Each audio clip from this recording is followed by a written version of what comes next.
The prophecy so powerful. It was banned from the Bible. But what if that's not the whole story?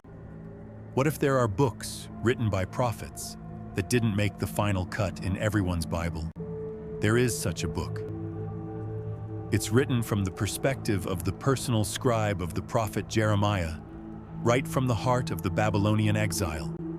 It contains a message so powerful that it's been at the center of a centuries-long debate.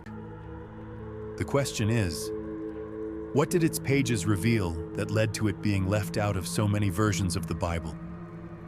Today, we uncover the fascinating story of the prophecy that some thought was better left hidden.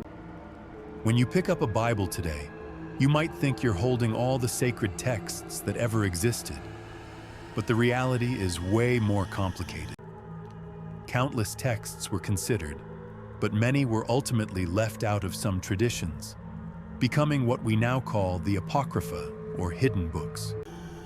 Yet, despite this, the Book of Baruch is missing from most Protestant Bibles today.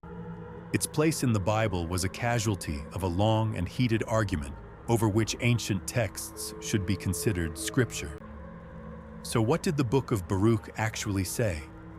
Its power doesn't come from a single shocking revelation, but from a series of profound messages that, together, formed a radical guide for survival, not with swords, but with faith.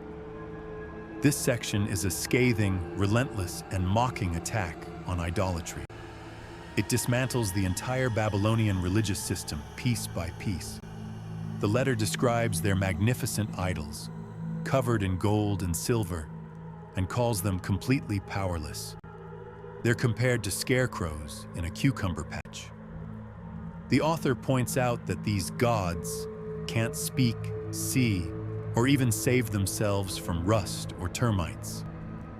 In a society where the emperor's power was tied to the state gods, this wasn't just theological debate. It was spiritual resistance. Why was it left out? So we come back to the main question. Why was a book with such a powerful message left out of so many Bibles?